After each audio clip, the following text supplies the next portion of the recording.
Welcome to Breaking Down Bits, a conversation about great comedy bits with the comedians who wrote and performed them.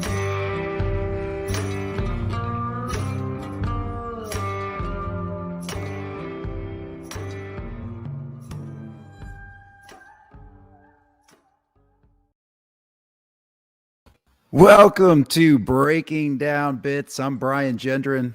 Hey, I'm Drew Jordan, and we're back at it. We had a little break over the holidays, and we've been, really busy. We've been excited to be so busy with the riot here in Houston, and it never hurts to be busy, but we didn't want to let this slip, so we're back at it. Some great conversations lined up for you, all about writing and performing comedy. So if you missed any of those past episodes, or you just found us on this episode, we have a full backlog online. BreakingDownBits.com is where you can find and search through all the previous interviews that we've done. A lot of gems in there. I actually went back and re-listened to some episodes, and I feel like every time you listen to these great writers, these great performers, you get something out of it.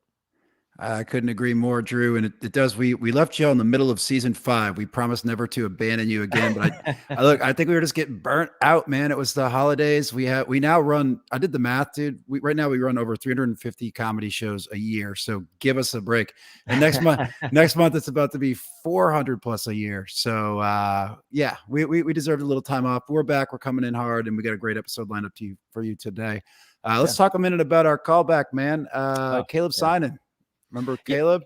Yeah, it feels like a million years ago. It was just a couple weeks, or a couple months. But I really resonated with Caleb a lot. We have some similar history, I guess, in our just growing up experience, growing up as a preacher's kid and stuff like that. And he mentioned specifically, like during COVID, if some people are still experiencing, maybe no matter where you are, you might be not able to get out as much as you'd like.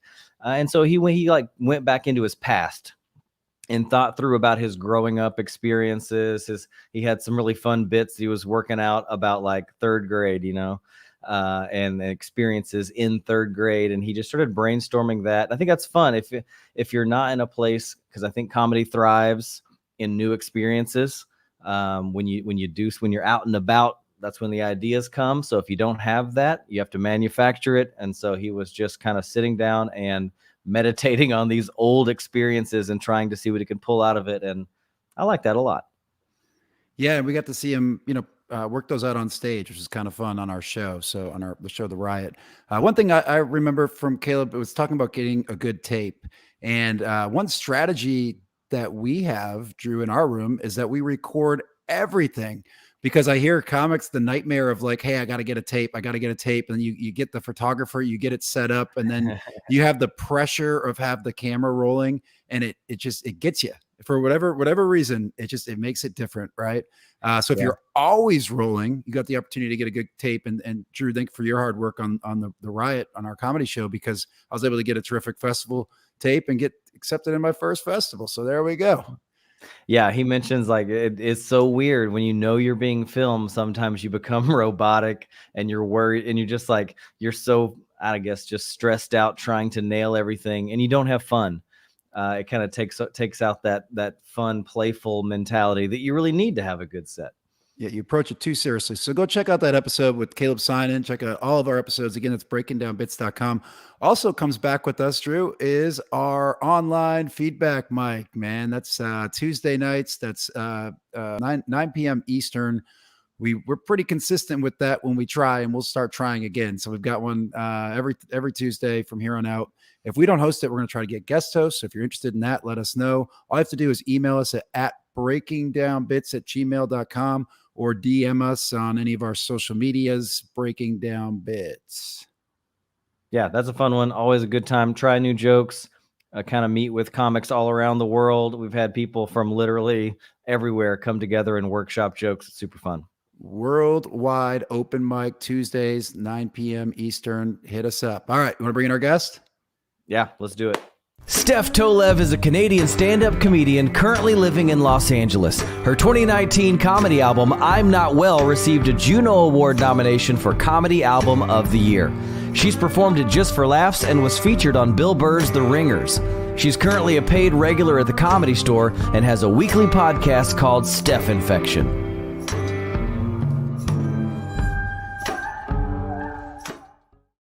Steph Tolev, how are you? What a nice intro.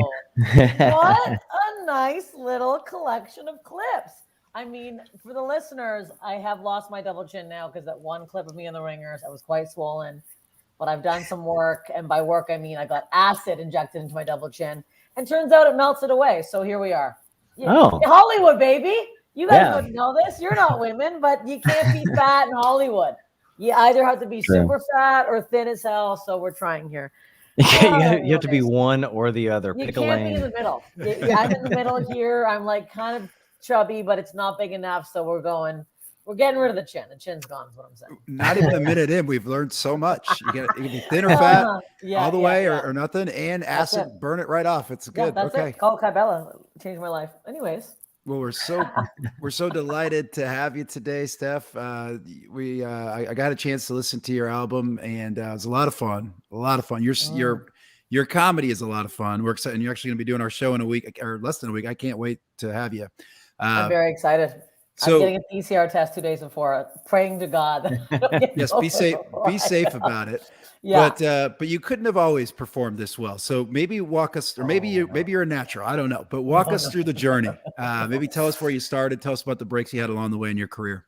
Okay, I started in Toronto, Ontario, Canada. So when I was younger in high school, I wanted to be an actress. So I thought I'd get into acting school. I auditioned for a bunch of acting schools in Toronto. Did not get into any of them. But we have a program, college called Humber College, and there's a comedy writing and performance program.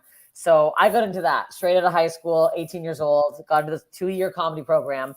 And that was when I decided I think I wanted to do, I started in sketch and improv. So for the first 3-4 years after Humber, I was in an all-girl improv troupe and just doing that pretty much almost every night. And then you soon realize that improv makes absolutely no fucking money. And they're almost too, I don't know, did you guys ever do improv? Never. Okay. No. They're too nice, the crowds. Like you would do something that was so unfunny and they'd be like, oh my God, what a choice. I'm like, I just thought that's so unfunny. I'm dog shit. So then I started doing stand-up and I was kind of good at it. And then it was years of doing it. I made no sense when I first started. I was very hyped. Like you guys haven't really seen me live yet, but a lot of act outs, a lot of deep squats. I have a crazy energy when I'm on stage. So at first I was just all act outs and making no sense or no jokes. So it took me I'd say it took me 6 years, maybe 7, to actually find my voice and figure out what I was saying, what I was talking about. I finally became more myself on stage. So I think I at this point I've been doing comedy for 19 years now. My first break. So you guys, Americans, have new faces that you get into Just for Laughs, right? Mm-hmm. Canadians have a different version. It's called Homegrown. Right. But when I was doing it, it was fucked because it was a competition. So it wouldn't just be your first time doing, it's your first time doing Just for Laughs, but you're also in a competition against all your peers. And the judge at the time was JP Buck, who booked Conan. So I'm like, my first time Just for Laughs, I'm competing, and now I'm fucking the judge from Conan. I'm like, this is fucked up. So it was a whole realm of stress that I was not prepared for. Ate shit, did not have a good set. Not happy with my set. I drank a Mickey of Jack Daniels directly after my set in the alleyway, called my best friend crying, and then I later on pissed my dress that night at one of the parties and had to go home and change. Yeah, it was by home, I mean my hotel, and change. It was a lot. Sounds like a big night. It was a big night. It was a big night. A lot of piss came out. Is there any video? Can we share any video? There's probably a video of that set somewhere, but I was like, when I used to be really nervous, I would speed through my shit and make no sense, even though I'm already talking fast now, but I would talk even faster. So that wasn't good. But my first bigger break came 2 years after that set. I did my first Just for Laughs taping, and that was a big deal. My parents came out and they were like, oh, she's actually funny, after doing comedy at this point for about 10 years. I think I've been doing, about 10 years. Because everyone out here is always complaining oh, I didn't for Just for Laughs 2 times. I didn't get it. I'm like, I auditioned for Just for Laughs 6 years fucking straight. Suck my fucking asshole. Don't act like you're fucking, I'm like, shut up. I hate when people complain about how long they've been doing it. I'm like, 19 fucking years. I'm not complaining. Anyways, so that was like the first big. So I did like I got a good tape off. I heard you guys talking about getting good tape. That was a very good tape I got. It was like, I got 3 crazy applause breaks in this big theater. And I'm like, oh my God. And like, everyone was like riled up in my set. Like everyone backstage was like, what the fuck, you just crushed. Like my sister was backstage and like, she started crying and I started crying. I was like, it's like the best I've done in front of like that kind of crowd. Maybe before that, actually, my biggest show I ever did, I was 27. I opened for Rob Delaney. You guys know the Twitter guy? Mm-hmm. He did a big show in Toronto, 1,200 seat theater, sold out in like 2 days. And I did that. And it was the craziest set of my entire life. I was like, because I don't know if you guys done a theater, but like when you don't know the laughs go out and they roll back in, like it's a weird, people tell you that you have to wait a beat. I'm like, yeah, right. But then I heard it felt crazy, but nothing really came of that. Rob Delaney didn't even follow me on Twitter, fucking asshole. He did retweet that I was really funny, and then he erased it afterwards. I was like, suck my fucking ass. Who you know? You don't stand up. The Just Laughing came. And then like as a Canadian, you always kind of want to move to the States, but it's not easy. You have to get a green card, and to get a green card, I'm not sure if you guys have heard how to do this, but you have to fly. Graham K walked us through the whole thing. Okay, then I won't get into it. He first came illegally, but then he went back and did it the right way. Yes. See, I didn't want to do that. I didn't want to pull Graham K. I wanted to come legally the whole fucking time. Yeah. So when I was, I guess 29, I got on the NBC was going to do a new sketch show, and they did auditions all around the States. I think like Chicago, New York, LA, and then 2 in Canada, 1 in BC and 1 in Ontario. And they picked 12 people overall, and I was fucking one of them. I was the only Canadian that got in. So we got sent. So this is like, I was still like, what the fuck's going on? I got sent to LA for a week to work on the sketch show. It was crazy because I was like put up at the NBC hotel, and like we did a fucking show. We wrote a show in a week and performed it in front of all of the NBC executives, like all the fucking bigwigs. It was psychotic. It was crazy. And I had this character that later on SNL stole. I talk about it a lot. It's annoying. I have this like gross mermaid character, and I think that's what got me into. Anyways, the gross mermaid. It's a gross mermaid. Yeah, that is funny. It's been online for a long time, but there was this like the year after. You can Google it. The year after I sent in my tape, they did a sketch very similar with words I said specifically in my audition tape. Anyways, am I better? Yes, I am. Yes, I am. I'm not going to get over it. Anyway, so I ended up getting put on hold for that pilot, and that allowed me to like work on my green card. Like I got like a bunch of like people from NBC like sent me like letters for my green card and stuff. So they were, and like crazy letters. Like one of the head NBC guys at the time was like, "She's the next Kristen Wiig. We need her here." And I was like, "I am." So I pretty much packed up my life and moved to LA. The pilot before I moved ended up not happening, but I was like, all these NBC people love me. So I moved out to LA, had the craziest meeting of my life. The first week I moved here, I was like in this like glass room looking out into fucking Hollywood. And I was like, this is my life now. And then all of those people got fired. So that was nice. That was a real nice, yeah. It's nice when that really slaps you in the face and you're like, I moved my entire life out here. But that happens. So then what the fuck? I guess I started my next kind of bigger break. I guess I don't know if you guys ever saw the show Please Understand Me. Weinberg and Stephen Fine Arts wrote and directed it. It was produced by Sarah Silverman, and I got to be in one of the episodes. And from that, the director Steve Fine Arts put me in front of Bill Burr, showed him my clip to do Bill Burr's The Ringers. So I did that set, which you saw, which you have, that was like my next big like, oh, she's actually somebody in America. Because before, like, no one gives a fuck about Canadians because they're like, who the hell do you think you are coming to our fucking city, our fucking state? But then that did well. But the problem is, started getting booked, and then COVID hit. So I was like, oh, I finally got a fucking American credit, which just took me so long to fucking get this big fucking credit. And then COVID hits, and I'm like, now what? So then I got my ass on TikTok, which Lord knows what that's doing to myself, killing my self-esteem. But and then I just got past at the store, which is the biggest fucking deal to me. That's the biggest thing that's happened in my career so far. And that just happened like less than a month ago. Oh wow! Just had the talk with Adam Eager. No, he's not the booker anymore. Oh, he's not. Emily LaFord. Yeah, I didn't know that. Oh wow. yeah. So I did in COVID. I did a half-hour special for Epics. And Emily was working on that And then I was just kind of like I was on development for like a year. Adam put me on development. So I was like I did one set on development and then everything shut down. And I was like, and then I was like, oh my God, maybe they forgot about me. Maybe they took me off development. But no. I've been doing well in the belly room. And then I showcased I guess a month ago at this point, and then like the Sunday after, Emily called me and she said, can I call you? And I was like, and I was so high. I just ate an edible. And I was like, fuck. And she's like, believe it. Yeah. I didn't believe it. She's like, I have news for you. And I was like, and I thought she was going to say like, thanks for trying. Well, have you showcase again? Because I was like, I knew I did well, but I don't think I killed my showcase set. And then she's like, welcome to the Comedy Store. And I was like, and I just started like fucking crying my eyes out. Like, I don't think I've ever cried of happiness like that in my life. Because it's like, it's very hard as a Canadian to move to the States, especially like I get depressed a lot because I like left all my friends and my family and like everything behind to come out here. Dating out here is hell. I'm constantly bitching about it and like depressed over it. And I got like fucked around by two of the main bookers in Canada. I'll out them. I don't give a fuck. Mark Breslin, who owns Yuck Yucks, was so fucking rude to me. I wore shorts one time on the stage because it was like 35 fucking degrees in the summer and I biked there and I killed. It was a showcase set. I fucking killed. He pulls me aside. I'm like, I'm getting Celsius. Yeah, sorry. It's degrees. I refuse to fucking learn your fucking ways. I just had to throw it in. Yeah, I'm like, no, it's degrees. Yeah, Celsius. So Mark Breslin pulled me aside. He's like, if you ever step foot on my stage wearing shorts again, you're never allowed. I won't put you up. And I'm like, I'll never fucking step foot on your stage again. Then fuck you. And I laughed, and everyone was like, what the hell? I'm like, I don't give a shit. I'm sweating. I'm not gonna fucking. What are you talking about? And then the worst one, Jason Lawrence.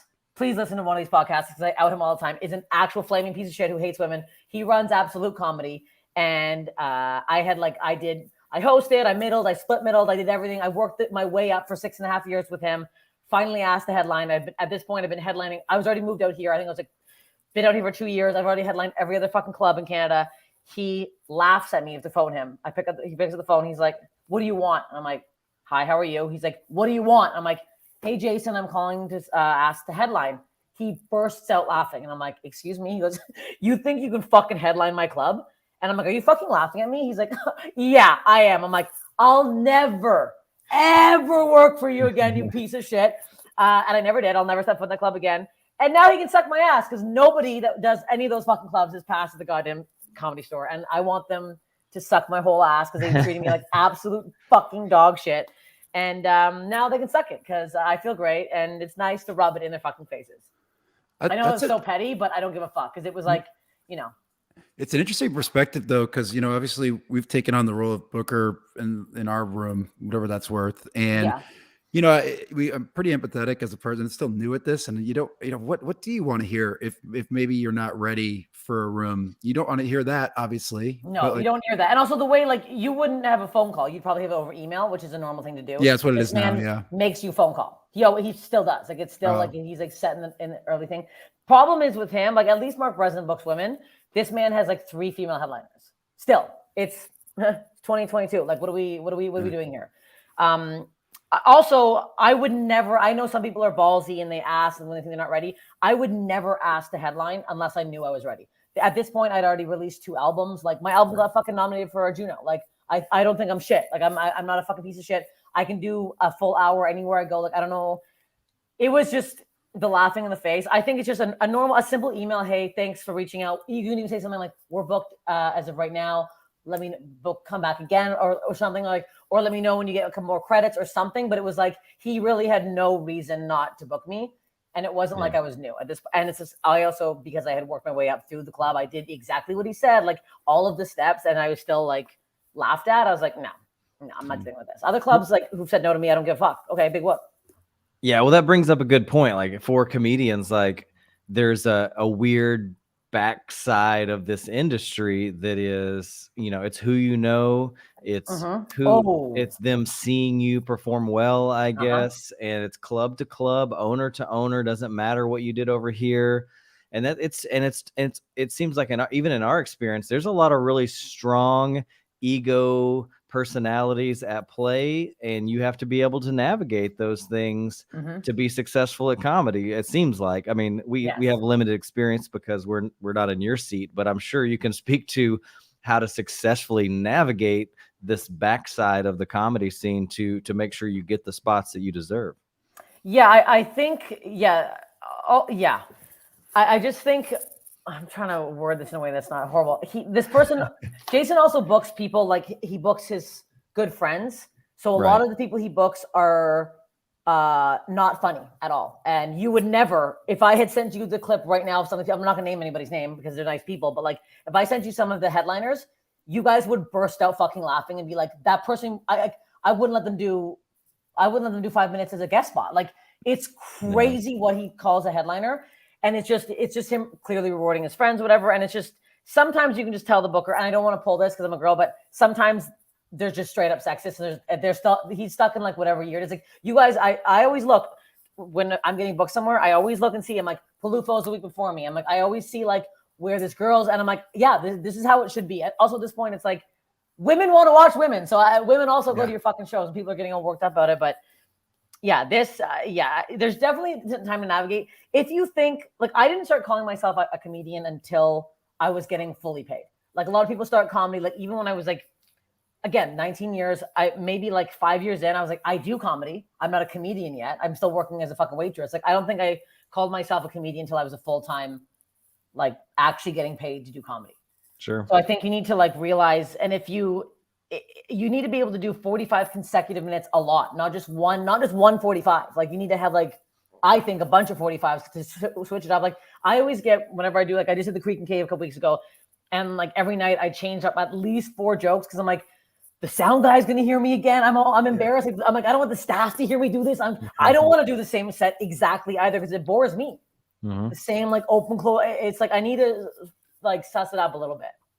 Oh, absolutely. Now we talked about that actually, I think in Caleb's episode, the last episode, about how you have to make it fun for yourself. It has to be fun for you, or your performance is going to suffer if you're just up there going through the motions and repeating the same set over and over again, which is part of the game for sure. If you're a road comic, but if you can interject something and do something to keep it fresh and fun for you, drop in a new joke, mix up the order.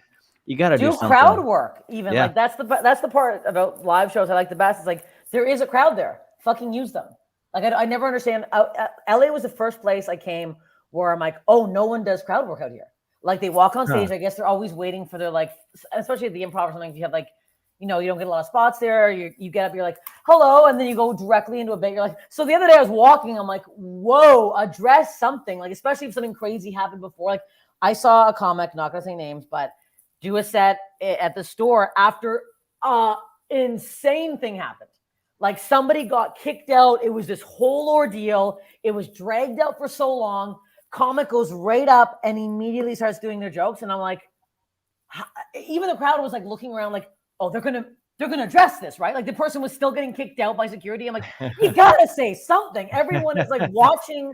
It was wild. It literally like, and then like during their set, by the end of it, they were like, oh, I should have said something, right? And I was like, yes. Like the crowd was like, we needed you to say something. Like otherwise, it's like so robotic and strange. Like the older road dogs you hear that just do that, where they get up and they're like, and like they have their like they breathe in the same spot. They have like the same time they turn their head. Like it's like fucking clockwork. It's crazy. It blows my mind. I'm like sinking in my chair right now because I know I was a newer comic, so whatever. But like almost a year ago now, there was a fight in the back of the room. Cooks versus comics, cooks from the place versus comics. And then I had to go, and I was like kind of in the mix, and like I hit my head in the thing. And then they're like, all right, Brian, you could go do your 8 minutes. And I was immediately after this fight in the back of the room, people got kicked out and didn't say anything, just ran the jokes and fucking bombed. Right. And so you're right. I mean, I from experience, that's true. But just do, like you said, acknowledge the crowd, do the crowd work as a part of your set. And that's how a lot of times they expect that. They're like, I'm going to, especially if it's a smaller room, they know it's a more intimate vibe, that they might be a part of the show. And that's the fun element for a lot of people. That's the best part of a live show. This is what the number one tip I always give new comics: host your own show. Not a lot of people like hosting out here, I've noticed. In Canada, we all hosted all the fucking time. Host your own fucking show. Get good at crowd work. Don't be scared to be the first person to go up. You should love to go up first. I love hosting.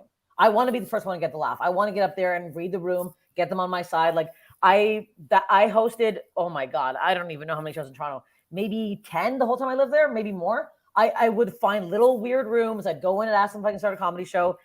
I mean, obviously not all of them worked. I mean, me, Caleb, actually, and Troy Walker ran a show out in LA. I don't know if we talked about that, called Skits. It was on Skid Row, downtown LA. Rats would run by. Homeless people intense behind us. One homeless guy hated me so much. He literally would come up out of his tent and like look at me and go, "Is the bitch on tonight?" And I'd be like, "Yes, I am." And then he pointed to Caleb and go, "Is this guy on? I like this guy. I fucking hate the bitch." And I'm like, "All right," because one time he tried to ask for change. And I was like, "Get out of here." So now he hates me. I was the man. I was the security of that show. If it's me, me, Caleb, and Troy, I'm the security. No question on that one.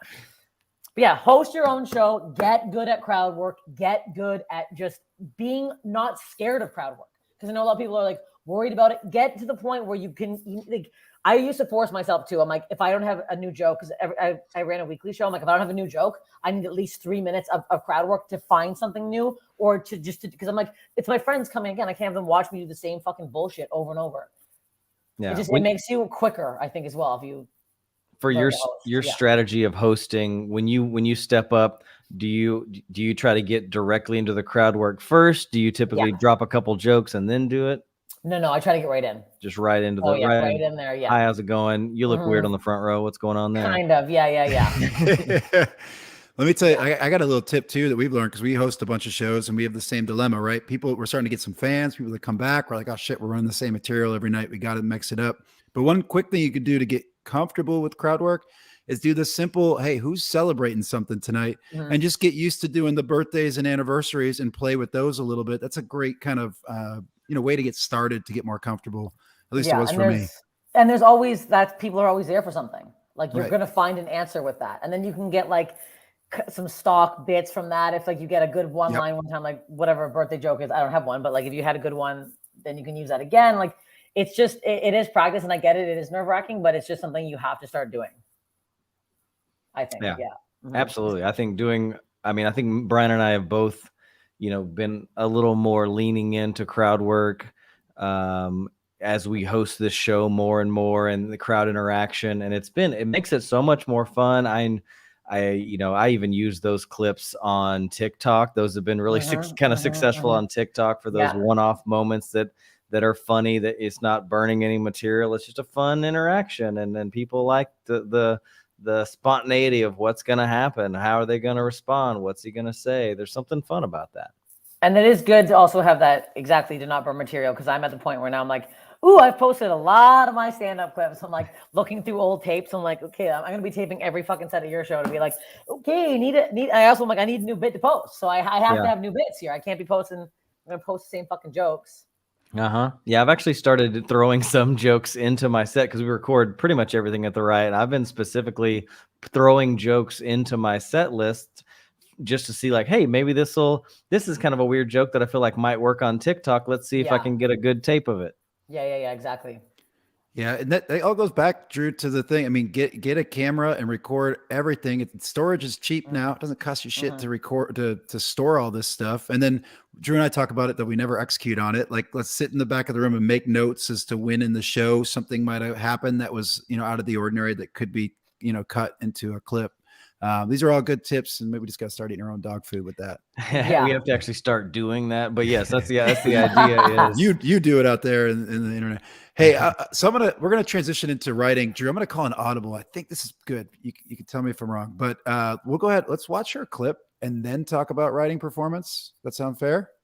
This is a new thing on Breaking Down Bits. New year, new us. Man, we're shooting from the hip on this one. Yeah, it's not this monumental thing, but so we're gonna go ahead and watch your ringers. You told us how you got to it already. Anything you remember specifically about that day before we roll the clip? Or I don't think I've ever been this nervous in my life. I was pacing outside. So it's down to this venue is downtown LA. I was pacing outside, just like so nervous. And I see this man approaching me, and he goes, "Hey," and I go, "Can I fucking help you?"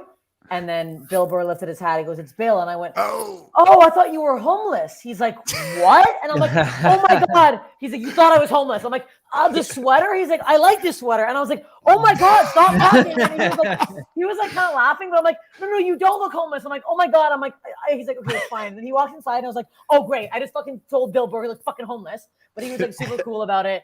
And he came up and talked to me after and was like, are you okay? You look really nervous. I'm like, because I was pacing, just like up and down the fucking outside, up and down inside. And then the showrunner was like, you got to calm down. He's like, listen, if you fuck up a joke, stop, reset, and do it again. And the other 2 I've done I think this is my 4th taping. I've done 3 Just for Laughs tapings, and this is my first American taping. But I fucked up. I flubbed a fucking joke, and I stopped, and I went, no. And I went to the crowd. I went, I fucked up. I go, I'm going to do it again, and you're all going to fucking laugh. And they're all like, yeah. And they got like so into it. And I was like, okay. And then I reset it. That joke didn't make the cut. And I don't know why, because I thought it was my funniest joke. But yeah, that happened right before. But like, yeah, some of these tapings, you got to make them feel loose. But yeah, that happened, and it was kind of stressful, but it still worked. That's interesting. I wonder, sorry to stall before we start the clip, but like for somebody to tell you that, they kind of took your safety net. Or gave you a safety net. It's almost sometimes better not to have it. You know, if you have it, you might be, you have that opportunity, I think, to flub the joke and know I'll be okay. And like, as long as you call it out, because it's like, of course it happens on tapings. Like, you can't say everything perfectly. And it was just like, I just like mumbled it too much. And I knew as I was saying it, I'm like, oh, fuck, that's not going to make any sense. So I was just like, fuck it. And then I think by me making it so casual and calm, and like, I made it a big deal to do it again. I'm like, I'm going to run back out here. And they're all like getting into it. So I think they also felt like they were part of something, like kind of like behind the curtain. They were like, ooh, we're part of this. And that's right. Yeah. That's a good strategy. Okay. Let's run the clip. Hi, how are we? I planned that. Fun mic bit, huh? I'm a clown. That's great. Don't answer me, please. Isn't this a cool venue? I was here recently, seeing my favorite band right here in the mosh pit, 34 moshing. It's embarrassing. I really shouldn't. It is fun to just knock a 19-year-old in the throat. It's gonna get the fuck out of here, you piece of shit. Get the hell out of here. Can't find me, loser. It's great. It's fun. I'm Canadian. You're welcome. Hey, that's fun. I like to scare all the boys in LA and tell them that this is what every woman from Canada sounds like.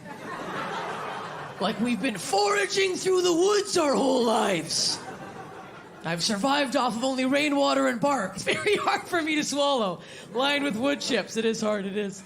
Or it sounds like I got stuck behind one of those cement trucks and I don't know what that was. Wow. That's how they look tasty. Don't look at me like that. Okay, that's fine. Very warm woman being Canadian. Very hot all the time. Very large glands. It's the only way I cool off. Is if I head down to the ocean and I just dip my lips in the water. Just a light kiss of the sea, if you will. Light smooch of the ocean. Get a bit of salt in there, ladies. Feels good, huh? Cleans her out. It's refreshing. It's nice. Guys are alarmed. I feel like I look like an old dust catcher's mitt walking around LA. Everybody else is very hot and fit, and I'm just crow's feet head to toe. It's hard. It's very hard for me. So I try acting younger, tried wearing a choker necklace. You ladies do this? Literally choked. I barfed in the back of a bar. Can't wear one. Got a very strong neck for a woman. Got a very thick neck for a gal. I have my father's neck. That's the problem. Got all the things a woman wants from her dad. Got his giant 9.5-man feet. Don't look, you pig. Trust me. Got his really broad European back. Can carry a lot of water through a village on this thing if anybody's parched. I'm sturdy, built like an ox. I can walk for miles. And I got my dad's nipples. Found that out at the cottage this summer. My dad popped out of the water. I'm like, why do those look familiar? Oh shit, they're mine. That's why. Everybody hikes in the city. I don't know why everyone acts like we're getting dropped in the middle of the woods with a compass. You're walking up a paved path, looking at the tops of things and walking down. Who fucking cares? Hiking up Griffith, bragging, get to the bottom. I'm on the main street. There's a loose dog running amok. I'm like, I'm gonna save this dog. I'm gonna be a hero. In the middle of the street, chasing a dog. It's like a refrigerator got loose, chasing a dog in the middle of the day. It was a lot. Very close. Cars are honking. Everyone's quite worked up. Bit of a traffic jam. Get right by the dog. Lock eyes. I'm like, don't move, motherfucker. You're coming out with me. Cop goes by, rolls his window down, goes, hey, idiot. I'm like, me? He's like, yeah. Stop chasing that coyote. I chased the coyote for 15 minutes. Had no fucking clue. You guys ever seen a coyote before? Very sick-looking dog, if you're wondering what it looks like. Very ill animal. Very bald, several open sores on its back, tuft of hair right here, nowhere else. Spooked me. I had it stuffed. I'm not gonna make that mistake again. Oh, I sleep with that coyote. Closest thing I've had to a relationship in years. It's sad. It is. It really is. This guy's gonna barf. That's great. Is anybody else getting to the point of loneliness in the city where they just want night terrors, or am I the only one? Just want to feel like there's a man in the room with me. I'm like, oh, he's back again. Thank God. Get out of the corner, you faceless ghoul. Come hover on top of me the way you like it. It's like we're snuggling, but it's scary and I can't breathe. It's nice. It is nice. Oh my gosh. Kept going. I was like, how long are we watching this? I know. I watched the whole thing. Christ. I was gonna try. I tried to enter after the coyote, but I was taking notes while you're funny jokes. But that's so funny. What a fun set and just a fun presence on stage.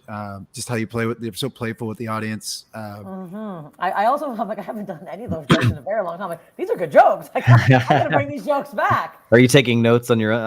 I was like, I don't know if the coyote joke's on TikTok. We got to put that on there. Yeah, I love. I mean, I would say that you and Caitlin both have a high energy style. We just got to watch Caitlin all weekend, Yeah. and I love the kind of that style where it's jokes, crowd work, a lot of tags, high energy.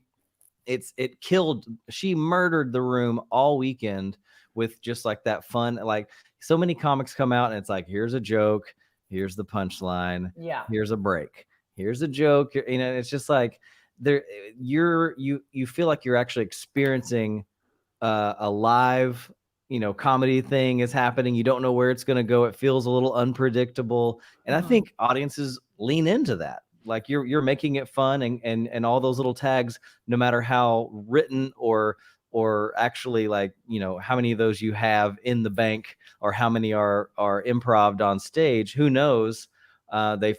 They all sound and feel like they just happened in front of me. I feel like, most of them are. I think now that I'm thinking, I don't think I have any punchlines. I think it's just tags. I just have a premise with a bunch of tags. That's all it is. I'm like, no one punchline here. Caitlin has punchlines. Yeah, because a lot of people, I think it's also a newer generation because it's not that same setup punchline joke anymore. It's kind of like, I don't know if you guys know who Deborah DiGiovanni is. I don't. You should. She's the funniest person ever. She's one of my favorite comedians. Her style, I think I definitely learned from her. It's just like, I don't want to do a minute and a half and have one laugh. I want to have laughs the entire time. I want every single thing to come out of my mouth to be a laugh, to be a joke. I don't want to have this long build up and then a thing. I don't like that. I don't want to watch something like that. Like, I want it like when you watch Sebastian Maniscalco, everything he says is funny. This description's funny. That actor's funny. Like, it's like I want the laughs the whole way. I don't want just that one big laugh. Like, I like the whole thing. Drew and I looked at each other after Caitlin Palufo set, and of course, your similar style. We're just like, hey, this is not traditional comedy, as you said. They're stepping on laughs, but it doesn't feel that way. Like you said, it's just tags, so it's just rolling the laughs. Whereas you're told to, like, all right, tell your punchline and wait for it. Yeah. I don't think I've ever waited. I've been told to wait, and I've noticed that if I do stop after a joke and like get a drink or something, the laugh is bigger. But I'm like, I probably should, but I'm like, the way my mind's working when I'm on stage too, I'm just like, get to the bit, get the next bit. Like, I want to just keep it going and have it like kind of flow. I guess. Does it flow? I don't really know what the hell I'm doing up there. Sometimes I watch myself back like that. I was like, I'm chaotic. Like, I can't. I'm very ADD, like that guy that was coughing. I'm like, what is this guy's gonna barf? I'm like, why would I even focus on that? Like, I'm in the middle of a taping and I'm like, this guy's coughing. Like, who cares? Ignore the man who's coughing. Like, why would I even notice that? Most people would not notice that. I like, nothing can get by me. It's actually a problem sometimes. It's like, I'll be in the middle of a joke and I'll hear one little peep and I'll go, what's that? I'm like, what is it? Just leave it. Like, why do I have to address whatever that was? It's like someone opening a cupboard. I'm like, Indian in the cupboard. I'm like yelling something out. I'm like, why do I have to like just stop? It's a movie. You guys seen it? I'm yelling. That sounds really racist. Indian in the cupboard. You're like, no.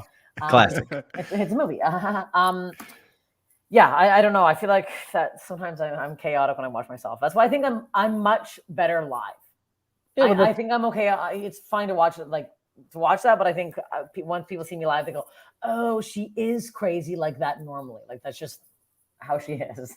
Yeah, we've seen, like, I think it's similar to what Jeremiah Watkins, kind of the experience you get with the Jeremiah Watkins. It's like I think there's something really fun about being a little unpredictable and responding and being in the room with the audience, and you're so fast and with the quips and stuff that, like, yeah, every live show with you is going to be a little different, a little special, because you're making the audience a part of the experience. And I think that's what we all should be doing as comics is we're not up there just to do monologues. This is a live, entertainment experience, and the audience is in the room with you for a reason. Your show, I'm a little worried.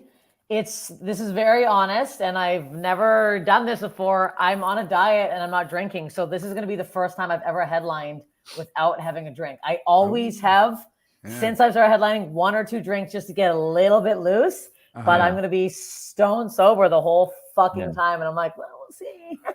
just pills this time. Okay, that's right. I'll be on Molly. No, I'm on Molly, but I'm not going to be. I'll be rolling the whole time, just like really rubbing the stool. Like does that stool bit for a long time. Sweater. Yeah, yeah, it'll be a lot of rubbing. So you guys can get the Molly, right? Yeah, we'll have it ready for. We'll have it. It's just 1 pill backstage and a water. That's all. That's in my writer. That's right. I don't drink either, so but we'll cheers Topo Chico and go tell some jokes. Yeah. I mean, we're trying to go 30 days without drinking, so this is smack dab in the middle. I can't do anything about it. You kind of picked a good room. We're not really a party room. We're I mean, you could do whatever you want. You can party it up, but yeah, you picked a good room. There's another club across town where the drugs are in the green room and stuff. That's not us. So. I never do drugs before you on stage. No, drugs after. I'm not doing like hard drugs. People think I'm on cocaine. You have no idea the amount of people. I would say at least once a show, somebody asked me if I'm on coke. Do you lean into that idea? No, I hate cocaine. I think it's disgusting. But the idea that they would think that. I don't know if you ever gone into the material around that. No, not really, because I don't want to be considered like a drug. I don't want anyone to think I'm actually on drugs. Like, I know people find it hard to believe that I'm like an absolute lunatic normally, but I'm like, I don't know what it is, but the second I hit the stage, like a surge of energy just comes over my body. And it's like, I can't even explain it. I can't practice it. I can't explain to the younger comics how to get it. I don't know. It's just the second I hit the stage, I just get like I could be literally fast asleep backstage and they're like, call me. And I'm like, and I run on and it's like a whole different, like, I'm just jizzed up. I'm ready to go. I can just turn it on real quick. Like, it just naturally turns on. Which is a natural transition to our sponsor, Dare. Just say no to drugs, guys. Not a sponsor. I was like, oh shit. You got us a sponsor, dude? Not sponsors. But I feel that too. I feel it turned I don't drink caffeine or anything either. And this is this is my caffeine. I getting on stage, I get charged crazy. Up, and Brian has no fun in life. Yeah, I was gonna be like, whoa. I'm like, wait. Yeah, I will be drinking after 30 days, and also I will be sucking back coffee. I'll probably take coffee on stage. I don't want to tell you. I'm gonna be fucking. We do it. We can't get you a hot pot of coffee, and they got Red Bull in the gun, which is. I'm not drinking that. That's no, don't do that. No, yerba mates I can do because those are okay, but no, we're not doing Red Bull. Yeah. But you asked before about writing. Yeah. My writing. I will say I'm lucky enough that I have a strange life and very borderline bad things happen to me, especially with men, and strange things in general. That coyote story, 100% real. I chased the coyote to a point where I was literally a foot away, and I went to grab it, and a cop literally was like, "What are you doing?" Like, everything I say on stage is from a very real place. Like you can tell when something isn't, and I feel like I'm obvious enough now too, because I'm very honest and open on stage. So you can tell if I'm like making up a punch. Like, sometimes my stories have no ending, and I'm like, blah, blah, blah. And then I'll say something. I'm like, yeah, obviously that wasn't real. Like, I had to add something to make it funnier at the end. But I'm like, all of my shit is real. Like, it's all painfully real. Like, people don't believe me. Half the shit I say, they're like, yeah, right, that happened. Like, a man bit my neck mole off like 2 years ago. Yeah. And I don't talk about it on stage because people are grossed out by it because it's insane. But they're like, that didn't happen. I go, yeah, I'll show you before and after photos. I had a neck mole. A man bit it off. Like, I don't know what to tell you. Like, shit just happens to me. I don't want it to. I wish this wasn't my life. I would honestly I'd love to be married to a simple man who works construction 9 to 5. I make him lunch, who comes home, we have a little smooch, we snuggle, good night, nurse. I would love that. Instead, I'm getting my neck mold bitten off. I'm fucking dating some man who lives in a fucking bus. I'm shitting in a hole in the woods. Like, I don't want this life, but guess what? That's it was given to me. Little But yeah. street dermatology there. That's cool. Yeah. No, I did have to get actually surgically removed because it was dangling. $400, and there we are. But Hey, well, yeah, that's at least. I mean, I think that you know, drawing from your personal experiences is super fun, and it's real. You're not going to forget the material. It's not, in a sense, it's not written. It's just you being fun in a fun way, I guess, sharing your life experience, which I think that's kind of what comedy. That's kind of comedy that I enjoy. I know I love feeling like at the end of a set, I got to know somebody a little better than I knew them before. For some reason, that always kind of charges me up, and I'm like, oh, I see how they think. I know a little bit about them. I don't know. I think that's a great thing. I try to lean into that. I want that to happen in my sets, and so I think it's a benefit. It's also, I think it's taken. That's also like, you know, since we're not in the same era of like setup, punchline, joke, whatever. That's kind of this new realm of like, you know, like more storytelling, more like real shit. Like I really like Kurt Bronner and like, you know, fucking who else is like very Canane, like people who are telling like more real shit on. It's also like it's easier to relate to, and it's like I like seeing somebody very honest on stage. I just enjoy it more, and I think it is funnier when something is real. Yeah, like a whole made up fucking. It's also, you can obviously tell when someone's like saying something that didn't happen. Like, no, buddy, it didn't happen. Nothing you just said made any sense or happened. It's also kind of, you're creating, even if it's kind of yourself, you're kind of just creating a character for the audience to latch onto. Yeah. You know, and like we all look, television's huge right now. Everyone's nuts over getting, you know, everyone's always walking up to people, being like, have you watched this? I was binge watching this show. People lean into those characters, and if on stage you create a heightened version of yourself that's a fun character, then that's awesome. And it's probably really good for opportunities with acting and social media connections and stuff like that. So sounds like a great strategy. I mean, yeah, I do write, like I'll write down, like if I get stoned, sometimes when I get my weirdo ideas, but I will like jot down like just like a couple lines, whatever. And then I usually write I definitely write more on stage. Like all of my like books are just like jots. Like I don't sit. And if I do write, I write by hand, which I'm an old school psychopath. I don't type anything. I write my jokes in like a book. Yeah. And that's mostly you walk off stage and then write something down. No, never. No. I don't think I've ever done that. Maybe once I've done that. No, I'll like before, if I have a tag or something, I'll write that down. But normally I'll just kind of remember, especially if something does really well. I'll just like kind of clock it in my head while I'm on stage, like do that again, say it that way again. But I definitely would recommend to people to audio record. I never do that. I never did. And I wish, looking back, that I had done that more. Just because there's always stuff that you miss. Yeah, always. You probably left a ton on the table. Yeah, by not doing that. I'm not judging you. I'm very. I definitely have. Yeah, I'm not disciplined with that either, because I hate the sound of my own voice. Right? I think that's one of our challenges. You got to get past that, because we just know we're gonna cringe, but it's so worth the cringe to get to those moments that you'll forget. Like, you know, you get that bit, and the bit you just think of during the day, and if you don't write it down right then, sometimes it's gone. Yeah. I do that before bed, and I'll get pissed off. I'll go, okay, I'll lie there. I'll be so comfy. I'm like, I'll remember in the morning. Who cares? And I'll wake up. I'll go, I fucking forgot. I'm so pissed. And what I'll do now is I'll text myself in bed. I'll just text myself the joke before I fall asleep. And then sometimes in the morning, I'm like, this sucks. And sometimes I'm like, oh, that is hilarious. But yeah, usually most of the writing is done on stage, because I just comes more naturally if I have like, I have like 2 new ideas that I'm gonna be doing this weekend that are for sure not ready to be, said yet, but they'll be getting worked out. So since your style is a little more loose and you're more of an on-stage writer, how does that look when you're preparing for a set? Do you make a set list? Do you stick to it? What's your strategy when it's coming to creating a set of material that you're going to perform? I kind of make a set. That's what I want to say something else earlier about something was a tip. I like to watch a whole show. When people just show up and just go on at their set time, I don't like to do that. I like to see what the crowd has laughed at. I like to see what their tone is. So I'll usually go, if I'm on like near the end, I'll go at the beginning of the show to watch, because I don't want to ever repeat a similar joke that somebody else has talked about or do the same crowd work. So I realized that the other day. I don't know if you guys know who Rick Ingram is. He's so fucking funny. He's at the Comedy Store and he does like mostly crowd work.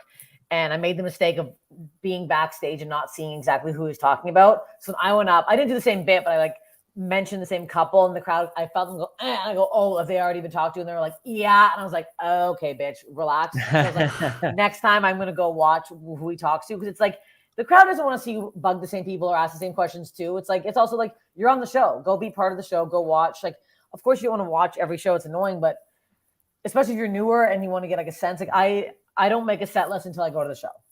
Okay.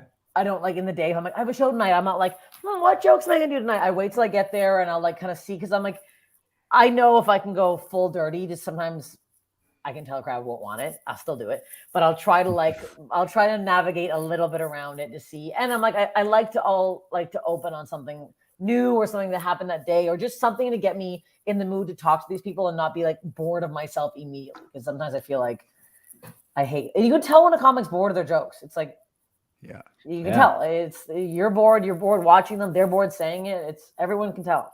I love that you said that the tip, because it always confused me when I go to be booked on a show, especially in the beginning, and I go into the green room and they just be hanging out talking. I'm like, wait, we're part of this. We're all a part of this show. How are we not seeing what happens before us? We're just going to go out there cold and not know if any interaction has occurred or anything you can grab onto later or call back to. It always kind of blew my mind that we didn't, as comedians, we didn't want to be, more informed as how the show is going.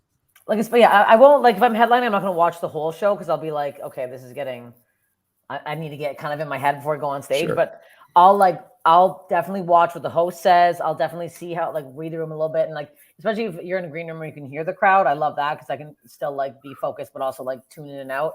But yeah, you got to have some sense of what's going on out there before you just go on and do fucking 45 minutes. Yeah, well, you'll get you'll probably glean. You have to get some sort of information out of that, whether it's just who's been crowd work, like you said, or there's going to be a callback opportunity. You're going to hear. I mean, I think we do the same thing. Brian and I host a lot, so if he's hosting, I'm listening to go, okay, which jokes are they laughing at harder? What kind of material is connecting tonight? Yeah. Do we have like a young crowd? Do we have a married couple crowd? Like, and we're always kind of analyzing, okay, how should I structure my set to best work for this audience tonight?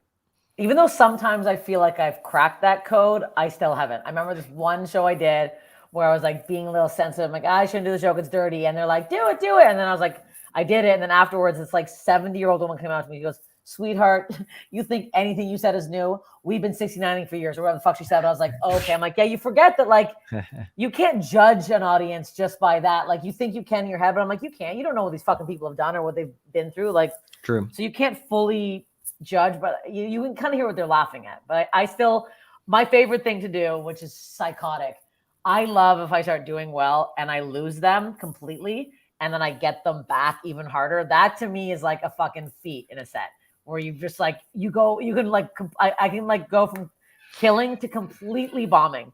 And then just that getting them back is like, I'm the fucking man. I'm like, I did that. I got him. And that's hard. Have lost them. It is hard. And I imagine, with your style, you acknowledge that with them, right? Like, I lost you. Yeah. Oh, I let them know, and I'm like, I'll get you back. Maybe I won't. And then sometimes, or if someone doesn't like me, I'll always find the one person that hates me and focus on it. And I need to stop doing that because that's we do. You have to. Our lights stupid. Our lights are off, so you really doesn't unless you ask us to turn them up a little bit, or you keep the house lights down. And so I'm not used to it when I go to rooms where it's not like that. That's what you do. You zoom in on that one person, and you can't let it go. You're like, I'm gonna get them. And sometimes you never do. Sometimes you don't. No, it hurts. Usually, yeah. Usually I don't. Usually it's one man and he's repulsed by me, and then I make him feel even more uncomfortable. It turns into a thing. But it's also like, why focus on him when the rest of the crowd is enjoying it? Like, who cares? Like, I hate you. Big gut. Yeah, have fun with it, man. But yeah, you don't want to fixate on it. Yeah, seriously. Well, let's go ahead and get into our last segment. It's a little strange. I'm going to play a graphic. It's called Last Laugh.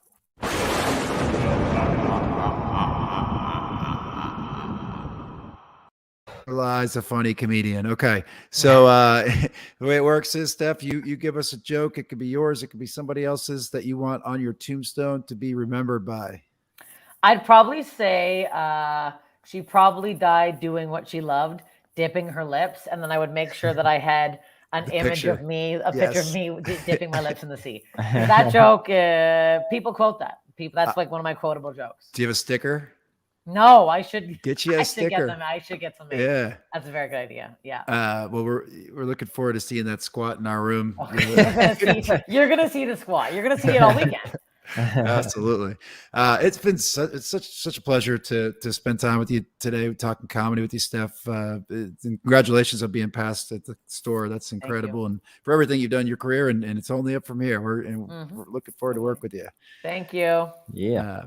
But thank you everybody for listening. This has been Breaking Down Bits. Well, let's get Steph to tell. How can we find you online real fast? Yeah. So anyone who hasn't already followed you, where can we find you on the interwebs? At Steph Tolev on everything. Instagram, Bam. Twitter. There it is. Follow me on Steph Instagram. Tolev. And Yeah. TikTok. Do it. All My right, Twitter guys. sucks. Mine too. Let's end on that. Our Twitter sucks. All right, y'all get out of here. Thank y'all for listening. Thank